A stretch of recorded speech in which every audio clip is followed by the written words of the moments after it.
Comment ça va YouTube? Les amis, on est en septembre et qui dit septembre dit rentrée. Et comme chaque année, en début de saison, j'aime bien faire une vidéo autour des anecdotes scolaires. Alors je sais ce que vous allez me dire, hein, ouais Henri, t'as bientôt 30 ans, est-ce que tu changerais pas un peu de disque? Mais la vérité c'est que en fait, vous savez, l'école pour moi ça a été tellement un aspect important de ma vie, parce que mes parents étaient très stricts et qui m'interdisaient plus ou moins de sortir, que la plupart de toutes les dingueries qui me sont arrivées c'était là-bas. Et aussi parce que j'étais un élève un peu con.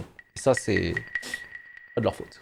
Mais du coup, j'ai encore un paquet d'anecdotes à vous raconter. Alors la différence avec la vidéo que j'ai faite il y a quelques années, c'est que cette fois-ci, même s'il y a 3 anecdotes comme la dernière fois, j'en aurai qu'une qui date de mon lycée, et puis après les 2 autres, elles datent de l'époque où j'étais en école de commerce. Et franchement, il m'est arrivé des trucs assez dingues, et j'ai hâte de vous les raconter. Bref, petite vidéo storytime pour bien commencer la saison. Moins de blabla, plus d'anecdotes. C'est parti. Mais avant ça, est-ce que ça vous dirait de bien commencer la rentrée avec 20 € gratos, et même potentiellement de gagner 5000 €? Puisque c'est ce que propose Revolut en ce moment. Pour ceux qui connaissent pas, Revolut c'est une banque en ligne qui te permet d'ouvrir un compte gratuit en moins de 5 minutes. Élu banque la moins chère pour les jeunes, aujourd'hui Revolut c'est plus de 60 millions de personnes dans le monde qui l'utilisent pour gérer leur argent, mais aussi l'application bancaire la plus téléchargée en France. Alors qu'est-ce qui fait la différence? Déjà, la carte virtuelle éphémère. Parfait pour sécuriser vos achats en ligne. Une fois utilisée, la carte disparaît, donc zéro stress même si elle lit quelque part. Ensuite, l'épargne, puisque vous pouvez faire fructifier votre argent avec un compte rémunéré où les intérêts sont versés chaque jour. À chaque jour c'est bien. Et enfin, troisième fonctionnalité qui est vraiment cool pour les voyages. Avec Revolut, vous pouvez payer ou retirer de l'argent à l'étranger sans frais avec des taux de change ultra compétitifs, convertir vos euros dans l'app ou laisser Revolut s'en charger automatiquement. Et si jamais en rentrant vous avez encore les devises de l'étranger, vous pouvez les reconvertir sans souci. Bien sûr, on n'oublie pas la carte, standard premium ou encore en métal personnalisable si jamais vous voulez une option plus premium. Donc voilà, si jamais ça vous intéresse, n'hésitez pas à cliquer sur le lien qui est en description, créez-vous un compte et vos 20 balles vous attendent. Et peut-être 5000 € si jamais vous participez au tirage au sort. Bonne chance à tous, et maintenant, passons à la première anecdote. Un pote s'est fait planter par ma faute.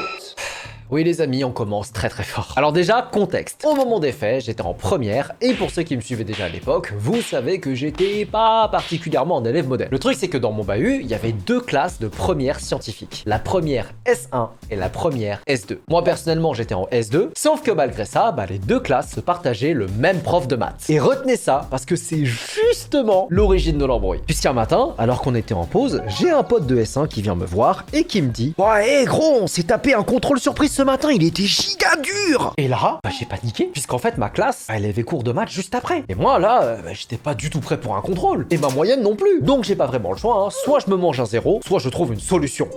Et là, je sais pas si vous vous rappelez de ma vidéo Pourquoi j'étais nul au lycée, mais dedans je vous expliquais que mon prof de maths, il avait une tradition un peu chelou. Le jour de ton anniversaire, si jamais il avait le malheur de l'apprendre, il te faisait passer au tableau devant un problème ultra dur, puisque soi-disant, la parole est le plus beau de tous les cadeaux. C'est un bel enculé, hein, ça je le dirai jamais assez. Mais bref, ce jour-là, je me suis dit, on va jouer là-dessus. Et donc pendant la récré, je remonte en scred dans ma salle de classe, je prends une craie et j'écris sur le tableau « Joyeux anniversaire, Alexandre ». L'objectif?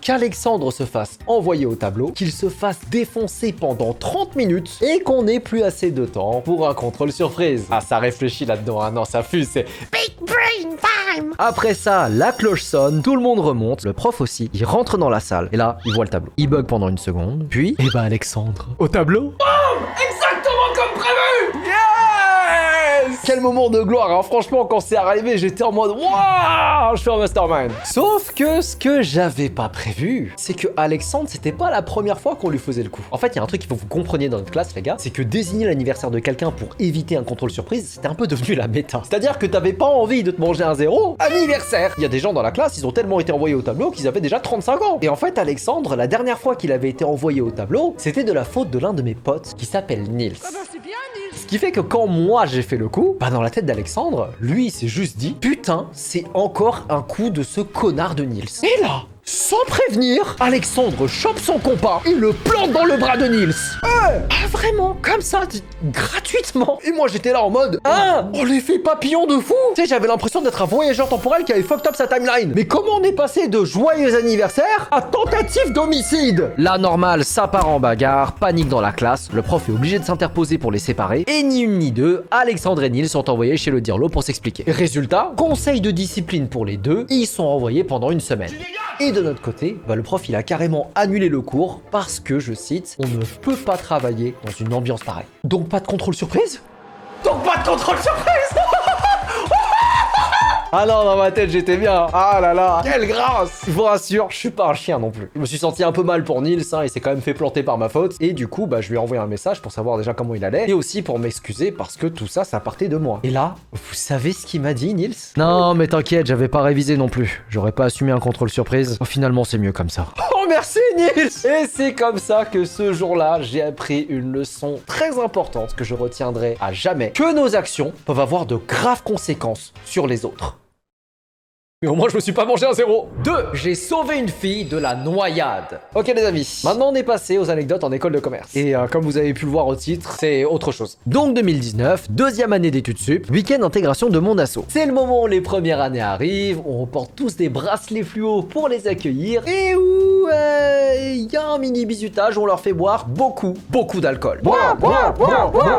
Bref, l'école de commerce. Et justement pour l'occasion, mon asso avait réservé un gîte en Bretagne avec une piscine. Bref, la journée se passe, shot au petit-déj, bière à midi, 2 déclarations d'amour de râteau, le combo classique. Et moi, au milieu de tout ça, croyez-le ou non, mais j'étais sobre.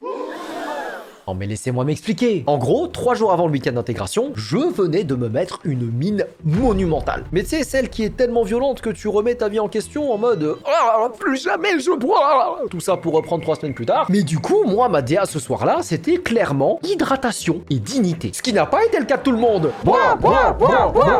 Puisqu'à 2h du matin, alors que j'étais sur le point de m'endormir, j'entends des cris qui viennent de la piscine. Là, je réfléchis pas, hein, je descends les escaliers, je sors de la maison, je vais direction la piscine et j'essaie de voir ce qui se passe. Et là, je tombe sur 6 oiseaux en slip de bain, dont un qui me dit « Henri, il y a Julie qui fait une crise d'asthme dans l'eau !» Alors là, mettez-vous à ma place. J'ai 6 singes complètement rabattent devant moi, incapables d'aligner une phrase. Donc plonger pour sauver Julie, on oublie. Donc c'est moi qui y vais. Je saute, je la sors de l'eau. Tout le monde applaudit parce que je suis un héros. Sauf que Julie, bah ça résout pas son problème de crise d'asthme. Il lui faut une ventoline. Donc je dois la ramener dans la maison pour qu'elle me montre où est son sac. Sauf qu'en plus d'être asthmatique, elle était complètement torchée. Impossible pour elle de marcher. Donc c'est à Bibi de la prendre à bout de bras et de la ramener jusqu'au gîte. Ah non mais laisse tomber, hein, j'étais Superman ce jour-là. Il y a plus de Henri Cavill qui tiennent. Là c'est Henri Tran. Et le souci, parce que oui, bah il y en a toujours, hein, sinon ce serait pas marrant, c'est qu'il y a 2 trucs que je vous ai pas précisé. C'est que de 1, les escaliers pour monter dans le gîte, bah c'est des escaliers en colimaçon. Et de 2, c'est que Julie, elle fait 1m87. Donc pour résumer, j'ai l'équivalent du titan féminin entre les mains qui est en train de mourir. Et en plus de ça, je dois faire du Tetris avec. Oh non, j'ai pas cherché à réfléchir, hein, j'y suis allé tout droit. Et sa tête, ping-pong contre les murs. Même les frères Lebrun, ils tapent pas aussi fort. Là, elle me monte son sac, je le fouille, je trouve sa ventoline et je lui fais prendre 2 bouffées. Ça va mieux et sa crise d'asthme passe. Oh, alléluia. Oh, je suis là, je suis soulagé. Je la regarde et je lui demande, Julie, est-ce que ça va? Ce à quoi elle m'a répondu...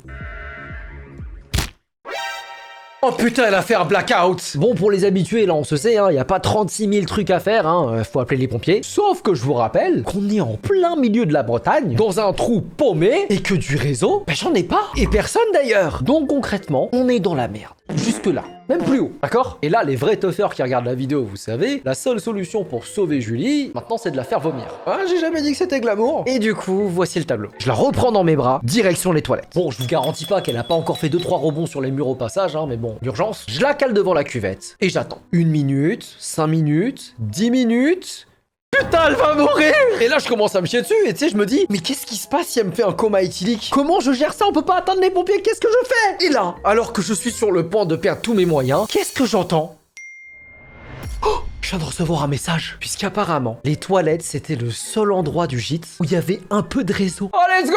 Ah là, j'ai pas réfléchi, hein, j'ai composé le 15 direct, j'ai tout expliqué aux pompiers. Ouais, elle est consciente, mais pas trop, elle est vivante, mais pas trop. Et pile au moment où je vais donner l'adresse du gîte, Julie se lève, me regarde et...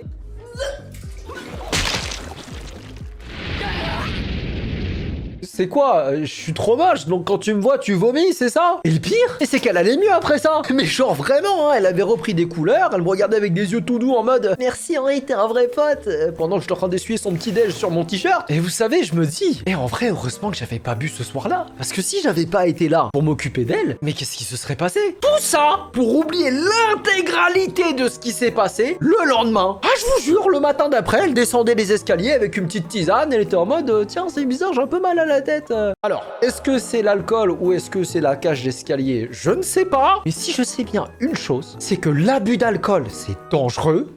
Surtout pour les gens sobres autour. 3. J'ai insulté mes camarades et ma prof a validé. Oui, vous avez bien entendu. Donc 4e année d'école de co, cours de marketing stratégique. Moi perso, j'avais juste envie de valider, un petit 10 et puis basta. Sauf que dans mon groupe de 5, j'avais 2 meufs qui voulaient absolument avoir 18. Oh, les meufs, on est à 1 an du diplôme. Est-ce qu'on peut penser plutôt à notre CV plutôt que notre bulletin scolaire? Genre, je veux juste avoir un bon stage. Pourquoi tu veux faire un TED Talk? Mais bon, vas-y, je respecte, donc je joue le jeu. Et voici comment la matière était notée. Une présentation à mi-trimestre, une à la fin, et la moyenne des deux constitue ta note finale. Bref, classique. On fait la première présentation et 12 sur 20. Alors, ok, c'est pas ouf, mais en même temps, la note maximale, elle était à 14 sur 20. Donc quelque part, on est top 3. Mais c'est bien, non? Bon, moi, je trouve que c'est bien. Sauf que là, les 2 meufs, elles nous ont regardé comme si on avait tué leur chat. Parce que pour elles avaient tout donné. Donc si la note, elle était nulle, c'est que c'était forcément la faute des autres. Oui, bah oui, et c'est pas parce que quand la prof, elle vous a parlé de veille concurrentielle, vous avez cru que c'était un concours de nuit blanche. Et du coup, elles nous ont ghosté. Ah, plus un message, plus un regard. Dans les couloirs, elle passait devant moi comme si j'étais un plot orange.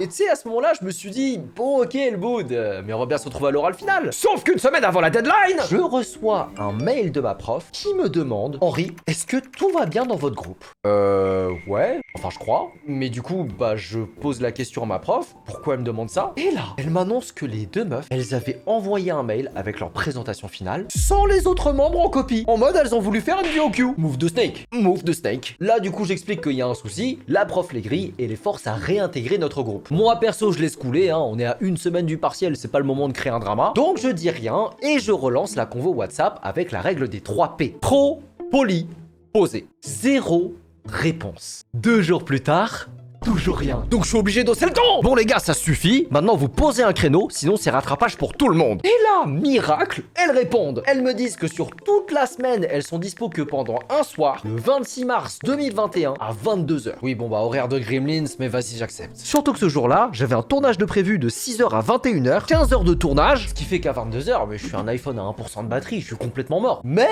je porte mes couilles et je vais dans le call Zoom à 22h. Là, j'attends 10 minutes.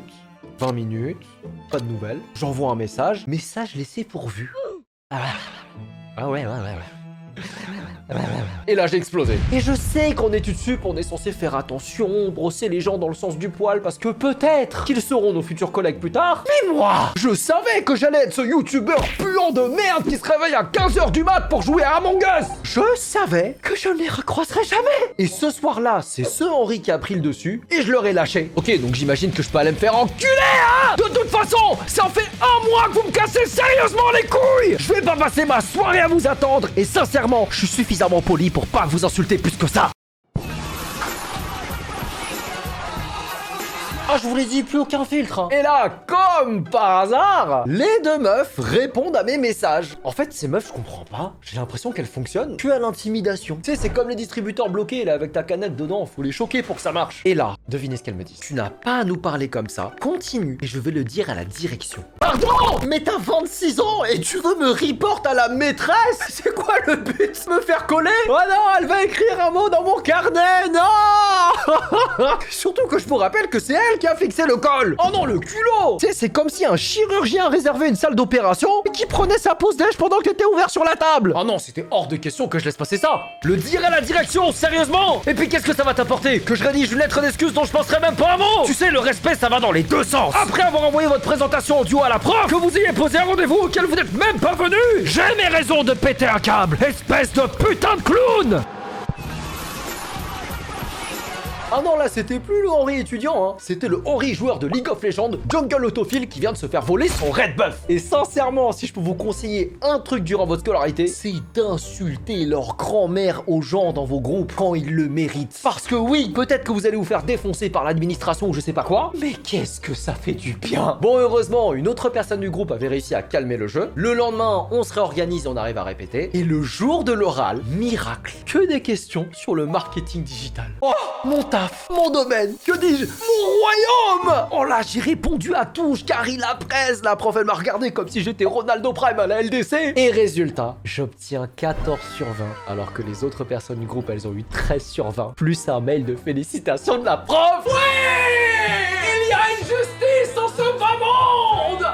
Et voilà, c'est tout pour la vidéo d'aujourd'hui. J'espère que ça vous a plu. Et vous, est-ce que vous avez connu des dingueries scolaires? Que ce soit un prof chelou, un exposé qui a mal tourné ou encore une baston pour X ou Y raison, balancez ça en commentaire. Je veux lire vos traumatismes. En tout cas, moi de mon côté, même si ça fait maintenant quelques années que je suis plus sur les bancs de l'école, sachez que je pense très fort à vous qui faites votre rentrée. Courage à ceux qui ont des examens, des concours ou encore des projets de groupe. Courage à ceux aussi qui sont un peu plus âgés et qui reprennent le travail. Moi de mon côté, chaque mois de septembre, c'est une reprise de saison, donc quelque part, c'est aussi un peu ma rentrée des classes. Et même si en vrai, ça fait 13 ans que je fais ce métier maintenant, à chaque fois, je vous avoue, il y a une petite appréhension de savoir si vous allez continuer à me suivre cette année encore. Mais de ce que je vois, vous êtes toujours aussi nombreux à me suivre sur YouTube, sur Twitch, sur Instagram, à m'écouter raconter mes galères et plus globalement à me permettre de continuer à faire ce métier incroyable. Merci beaucoup pour ça et promis, je continuerai à donner mon max pour vous divertir. Comme d'hab, si jamais la vidéo vous a plu, n'hésitez pas à me laisser un pouce bleu et à vous abonner. Et moi, je vous dis à très bientôt pour une prochaine vidéo. Peace!